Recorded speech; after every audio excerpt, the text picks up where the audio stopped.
ഇന്ന് ഞാൻ ഡിഫറെൻ്റ് ആയിട്ടുള്ള ഒരു ഇഫ്താർ റെസിപ്പി ആയിട്ടാണ് വന്നിട്ടുള്ളത്. ഇത് നല്ല ടേസ്റ്റി ആയിട്ടുള്ള ഒരു സ്നാക്കാണ്. നമ്മൾ ഇതിന്റെ ഫില്ലിംഗ് കൊടുത്തിട്ടുള്ളത് ഭയങ്കര ഡിഫറെൻ്റ് ആയിട്ടുള്ളതാണ്. പക്ഷെ എല്ലാവർക്കും അറിയാവുന്ന ഒരു ഫില്ലിംഗ് തന്നെയാണ്. പക്ഷെ നമ്മൾ സ്നാക്സിൽ അധികം അത് കൊടുക്കാറില്ല. അപ്പൊ എല്ലാവരും ട്രൈ ചെയ്ത് നോക്കുക. ഉറപ്പായിട്ടും ഇഷ്ടമാവും. ഇഫ്താറിനും ഇഫ്താർ പാർട്ടീസിനും ഒക്കെ കൊടുക്കാൻ പറ്റുന്നതാണ്. അപ്പൊ നമ്മൾ വീഡിയോ കാണുന്നതിന് മുമ്പായിട്ട് ആദ്യമായിട്ട് ചാനൽ കാണുന്നവരുണ്ടെങ്കിൽ ഒന്ന് സബ്സ്ക്രൈബ് ചെയ്ത് സപ്പോർട്ട് ചെയ്യണേ. അപ്പൊ നമുക്ക് ലേറ്റ് ആക്കാതെ സ്റ്റാർട്ട് ചെയ്യാം. അപ്പൊ ഇത് ഉണ്ടാക്കാനായിട്ട് നമുക്ക് 1 കപ്പ് മൈദയാണ് കേട്ടോ വേണ്ടത്. അതിലേക്ക് ആവശ്യത്തിന് ഉപ്പ് ചേർത്ത് കൊടുക്കുക. എന്നിട്ട് നമുക്കിത് നന്നായിട്ടൊന്ന് മിക്സ് ചെയ്തെടുക്കണം. ഞാനിവിടെ മൈദ ഇതിൽ കൂടുതൽ എടുത്തിട്ടുണ്ട് കേട്ടോ. കാരണം ഞാൻ 1-2 സ്നാക്ക് ഒരുമിച്ചാണ് ഞാൻ വീഡിയോ ഷൂട്ട് ചെയ്യാറുള്ളത്. അപ്പൊ അതുകൊണ്ട് തന്നെ അതിന് ആവശ്യത്തിനുള്ള മൈദ ഞാൻ എടുത്തിട്ടുണ്ട്. അപ്പൊ നിങ്ങൾ എടുക്കുമ്പോൾ ഒരു കപ്പ് മൈദ എടുത്താൽ മതി ഇത് മൊത്തമായിട്ട് ഉണ്ടാക്കാനായിട്ട്. അതിലേക്ക് ആവശ്യത്തിന് ഉപ്പും ചേർത്തിട്ട് മിക്സ് ചെയ്യുക. അതിനുശേഷം ഇതിലേക്ക് നമ്മൾ സാധാ വെള്ളം ഉണ്ടല്ലോ അത് ഒഴിച്ചിട്ട് നന്നായിട്ട് കുഴച്ചെടുക്കുക. നമ്മൾ സാധാരണ ചപ്പാത്തിക്കൊക്കെ കുഴക്കാറില്ലേ അതേപോലെ തന്നെയാണ്. അതിൽ കൂടുതലൊന്നും ചെയ്യാനില്ല. നല്ല സോഫ്റ്റ് ആവുന്നവരെ ഒന്ന് കുഴച്ചെടുത്താൽ മതി.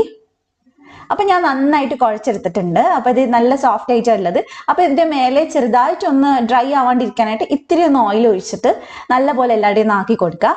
എന്നിട്ട് നമ്മൾ ഇതൊന്ന് അടച്ചു വെച്ചിട്ട് ഇനി മസാല ഉണ്ടാക്കാൻ പോവാം. മസാല ഉണ്ടാക്കി കഴിഞ്ഞിട്ട് നമുക്കിനി ബാക്കി ചെയ്യാം. അപ്പൊ ഇനി നമുക്ക് ഇതിന്റെ മസാല ഉണ്ടാക്കണം. മസാല നമ്മൾ ചില്ലി ചിക്കന്റെ ആ ഒരു ടേസ്റ്റുള്ള മസാലയാണ് കേട്ടോ ഉണ്ടാക്കുന്നത്. അപ്പോൾ ബോൺലെസ് ചിക്കൻ ചെറിയ പീസായിട്ട് കട്ട് ചെയ്ത് ഞാൻ എടുത്തു വെച്ചിട്ടുണ്ട്. ഏകദേശം ഒരു 1/2 കപ്പ് ഉണ്ടാവും മൊത്തമായിട്ട് കട്ട് ചെയ്തതിന് ശേഷം. അത്രയേ ഉള്ളൂ, ഒരുപാട് കൂടുതലൊന്നും എടുത്തിട്ടില്ല. അപ്പൊ ഇനി നമുക്ക് ഇതൊന്ന് മാരിനേറ്റ് ചെയ്ത് എടുത്ത് വെക്കണം. അപ്പൊ അതിന് വേണ്ടിയിട്ട് നമുക്ക് കുറച്ച് കുരുമുളക് പൊടി ഇട്ട് കൊടുക്കണം. അപ്പൊ ഒരു 1/2 ടീസ്പൂൺ ഒക്കെ ഇട്ട് കൊടുത്താൽ മതി. ഈ ചിക്കൻ മാരിനേറ്റ് ചെയ്യുന്നത് നമ്മൾ മൈദ കുഴക്കുന്നതിന് മുമ്പേ ഒരു അരമണിക്കൂർ മുമ്പ് ചെയ്ത് വെക്കുകയാണെങ്കിൽ നല്ലതാണ് കേട്ടോ. അപ്പൊ ഇനി ആവശ്യത്തിന് ഉപ്പ് ഇട്ടിട്ട് ഇതിലേക്ക് ഒരു 2 ടേബിൾ സ്പൂൺ കോൺഫ്ലോർ ചേർത്ത് കൊടുക്കുന്നുണ്ട്. കോൺഫ്ലോർ ചേർക്കുന്ന നന്നായിട്ട് അതിലേക്ക് ഇതൊക്കെ പിടിച്ച് കിട്ടാനായിട്ടാണ്. പിന്നെ ഇതിലേക്ക് ഞാൻ 1 ടേബിൾ സ്പൂൺ സോയ സോസ് ചേർത്തിട്ടുണ്ട്. പിന്നെ നമ്മൾ ഉപ്പ് ചേർക്കുമ്പോൾ ശ്രദ്ധിക്കുക, നമ്മൾ സോയ സോസ് ചേർക്കുന്നതുകൊണ്ട് തന്നെ ഉപ്പ് കൂടിപ്പോവും. കൂടുതൽ ഇടരുത്, അപ്പൊ കുറച്ച് മാത്രം ഇട്ടാൽ മതി. ഇപ്പൊ നന്നായിട്ട് മിക്സ് ചെയ്തിട്ട് ഇതൊരു അരമണിക്കൂർ പറ്റുമെങ്കിൽ ഒന്ന് മാരിനേറ്റ് ചെയ്ത് വെക്കുക. ഇനിയിപ്പോൾ അഥവാ സമയമില്ല എങ്കിൽ നിങ്ങൾക്ക് അപ്പം തന്നെ ഉണ്ടാക്കിയെടുക്കാനും പറ്റും. നമ്മൾ കുറച്ചുകൂടി വെക്കുകയാണെങ്കിൽ ചിക്കൻ്റെ ഉള്ളിലേക്കൊക്കെ ആ ഒരു മസാലയൊക്കെ നന്നായിട്ട് ഇറങ്ങും. അപ്പൊ ഒരു ഫ്രൈ പാനിൽ 1 ടേബിൾ സ്പൂൺ ഓയിൽ ഒഴിച്ചിട്ട് നമുക്ക് ഇതൊന്ന് ഫ്രൈ ചെയ്തെടുക്കണം. ഒരുപാട് എണ്ണയിലിട്ട് നമ്മൾ പൊരിച്ചെടുക്കുന്നില്ല കേട്ടോ, ഡ്രൈ ആയിട്ട് പൊരിച്ചെടുക്കുന്നില്ല. ഇതുപോലെ കുറച്ച് എണ്ണ ഒഴിച്ചിട്ട് ഒന്ന് നന്നായിട്ട് ഒന്ന് ഫ്രൈ ആക്കി എടുത്താൽ മതി. അപ്പൊ നമ്മൾ ചിക്കൻ ഇട്ടതിന് ശേഷം നന്നായിട്ട് 2 മിനിറ്റ് ഹൈ ഫ്ലെയിമിൽ തന്നെ ഒന്ന് വഴറ്റിയെടുക്കുക. അപ്പൊ ചിക്കൻ നന്നായിട്ടൊന്ന് ചെറുതായിട്ടൊന്ന് കുക്കായിട്ട് കിട്ടും. അങ്ങനെ വേണം നമ്മൾ ചെയ്യാനായിട്ട്. ആദ്യമേ തീ കുറച്ച് വെച്ചിട്ട് വേവിക്കരുത്, അപ്പൊ ആ ചിക്കന്റെ ടേസ്റ്റ് തന്നെ മാറും. ഹൈ ഫ്ലെയിമിൽ ഒരു 2 മിനിറ്റ് നമുക്ക് ഇതൊന്ന് വഴറ്റിയെടുക്കാം. അപ്പൊ 2 മിനിറ്റ് വഴറ്റിയെടുത്തതിന് ശേഷം തീ കുറച്ചിട്ട് നമുക്കിത് അടച്ചു വെച്ചിട്ട് വേവിക്കണം. അങ്ങനെ അടച്ചു വെച്ച് വേവിക്കുമ്പോൾ ഇതിൽ നിന്ന് വെള്ളം ഇറങ്ങും. എന്നിട്ട് ചിക്കൻ അതിൽ കിടന്ന് വെന്തോളും. അപ്പൊ ഒരു 10-15 മിനിറ്റ് നമുക്കിതൊന്ന് അടച്ചു വെച്ച് വേവിക്കാം. ഇടയ്ക്കൊന്ന് തുറന്നിട്ട് ഇളക്കിയിട്ട് കൊടുക്കാൻ മറന്നു പോകരുത്, ചിലപ്പോൾ അടുക്കി പിടിക്കും. ഇപ്പൊ നമ്മുടെ ചിക്കൻ നന്നായിട്ട് വെന്തിട്ടുണ്ട്. അതുപോലെ തന്നെ നല്ല ഡ്രൈ ആയിട്ടുണ്ട്. അഥവാ വെള്ളം ഉണ്ടെങ്കിൽ ഒന്ന് തുറന്നു വെച്ചിട്ട് ഒന്ന് ഡ്രൈ ആക്കി എടുത്താൽ മതി. ഇപ്പൊ ശരിക്കും നല്ല പൊരിച്ച പോലെ തന്നെ ഉണ്ടാവും നമ്മൾ കഴിച്ചു നോക്കുന്ന സമയത്ത്. ഇനി നമുക്ക് ഈ ചിക്കനകത്തോട്ട് ഇഞ്ചി വെളുത്തുള്ളി പേസ്റ്റ് ചേർത്ത് കൊടുക്കാം. ഞാനിവിടെ ഒരു 1/2 ടീസ്പൂൺ ചേർത്ത് കൊടുത്തിട്ടുണ്ട്. അതിനകത്തോട്ട് 1 സവാള ക്യൂബായിട്ട് കട്ട് ചെയ്തത് ചേർത്തിട്ടുണ്ട്.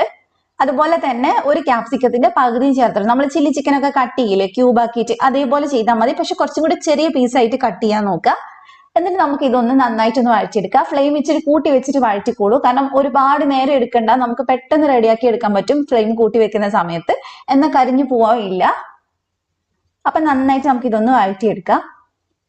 ഇനി നമ്മൾ ഇതിനകത്തോട്ട് ചേർക്കുന്നത് ഒരു 1/4 ടീസ്പൂൺ പഞ്ചസാരയാണ്. ഒരുപാട് വേണ്ട, ഒരു 1/4 ടീസ്പൂൺ ചേർത്താൽ മതി. നമുക്ക് ആ ഒരു പെർഫെക്റ്റ് ആയിട്ടുള്ള ഒരു ടേസ്റ്റ് കിട്ടാൻ വേണ്ടി ചേർത്തന്നേ ഉള്ളൂ. ഇനിയിപ്പോൾ സ്കിപ്പ് ചെയ്യണം എന്നുള്ളവർക്ക് വേണേൽ സ്കിപ്പ് ചെയ്യാം. പിന്നെ ഇതിലേക്ക് ഞാൻ 1 ടേബിൾ സ്പൂൺ ചില്ലി സോസും 1 ടേബിൾ സ്പൂൺ ടൊമാറ്റോ സോസും ചേർത്ത് കൊടുക്കുന്നുണ്ട്. ടൊമാറ്റോ സോസിന്റെ ഫ്ലേവർ കുറച്ചും കൂടെ വേണമെങ്കിൽ ലാസ്റ്റ് നോക്കിയിട്ട് ചേർത്ത് കൊടുക്കാം. പിന്നെ അതേപോലെ തന്നെ 1 ടീസ്പൂൺ വിനാഗിരി ചേർത്തിട്ടുണ്ട്. ഇത് നമുക്ക് നന്നായിട്ട് ഒന്ന് മിക്സ് ചെയ്തെടുക്കാം. നമ്മൾ സോസ് ചേർത്ത് കഴിഞ്ഞാൽ പിന്നെ ഫ്ലെയിം കുറച്ച് വെച്ചിട്ട് വേവിക്കരുത്, കുറച്ച് ഫ്ലെയിം കൂട്ടി വെച്ചിട്ട് തന്നെ സോസ് ഒന്ന് വഴറ്റിയെടുക്കണം. അപ്പോഴാണ് ആ ഒരു ചൈനീസ് ആയിട്ടുള്ള ആ ഒരു ടേസ്റ്റ് നമുക്ക് കിട്ടുക, ചൈനീസിന്റെ പെർഫെക്റ്റ് ടേസ്റ്റ് കിട്ടുക. അവർ ചെയ്യുന്ന കണ്ടില്ലേ, നല്ല ഫ്ലെയിം കൂട്ടി വെച്ചിട്ടാണ് അവർ പെട്ടെന്ന് വഴറ്റിയെടുക്കുക. അപ്പൊ അതേപോലെ നമുക്ക് ഫ്ലെയിം കൂട്ടി വെച്ചിട്ട് സോസ് ഒന്ന് വേവിച്ചെടുക്കണം.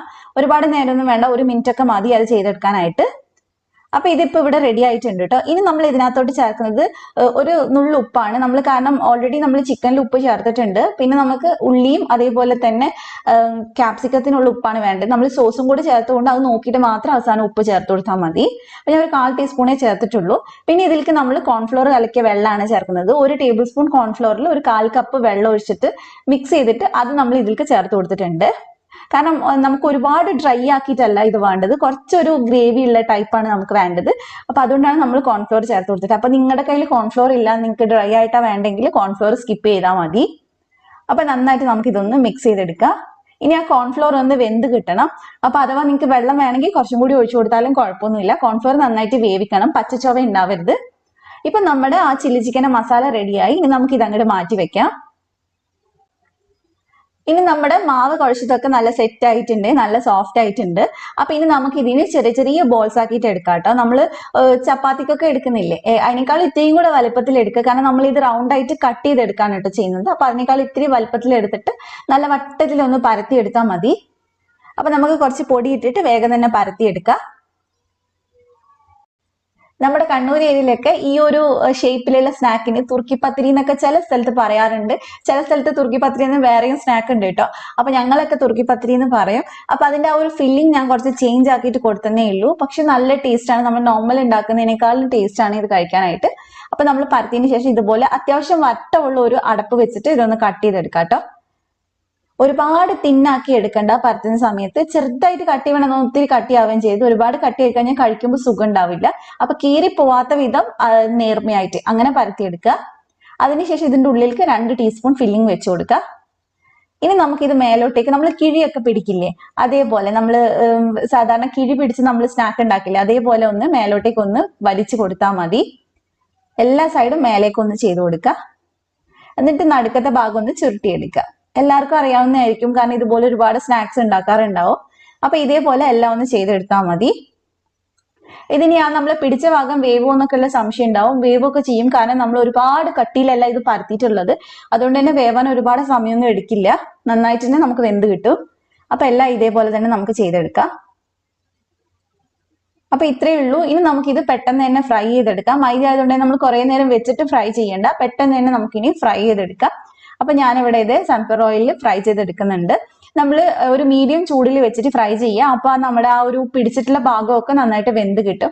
അപ്പൊ അത് മറച്ചിട്ട് കൊടുക്കാൻ മറന്നു പോകരുത്. തിരിച്ചു മറിച്ചിട്ടിട്ട് നമ്മൾ നന്നായിട്ട് ഒന്ന് ഫ്രൈ ചെയ്തെടുക്കുന്നുണ്ട്. അപ്പൊ ഞാൻ ഏകദേശം ഒരു 5-6 ഒരുമിച്ചാണ് കേട്ടോ ഫ്രൈ ചെയ്തെടുത്തിട്ടുള്ളത്. അപ്പൊ ഒരു സൈഡ് ഒന്ന് ചെറുതായിട്ടൊന്ന് ആവുമ്പോൾ നമുക്ക് ഇതുപോലെ ഒന്ന് തിരിച്ചിട്ട് കൊടുക്കാം. അപ്പൊ ആ നന്നായിട്ട് നമ്മൾ കൂട്ടിപ്പിടിച്ച ഭാഗമൊക്കെ നന്നായിട്ട് വെന്ത് കിട്ടും. അപ്പൊ 2 സൈഡും തിരിച്ചും മറിച്ചു വിട്ടിട്ട് നമുക്കൊന്ന് ഫ്രൈ ആക്കി എടുക്കാം. ഇപ്പൊ ഇത് ഇവിടെ റെഡി ആയിട്ടുണ്ട് കേട്ടോ. ഇനിയിപ്പോ നിങ്ങൾക്ക് ഇതിനേക്കാൾ കൂടുതൽ കളർ വേണമെന്നുണ്ടെങ്കിൽ കുറച്ചു നേരം കൂടി ഒന്ന് ഫ്രൈ ചെയ്തെടുക്കാം.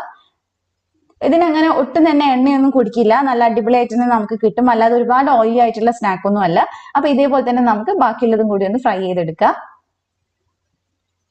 ഇനി നമുക്ക് ഇതൊന്ന് കട്ട് ചെയ്ത് നോക്കാം കേട്ടോ.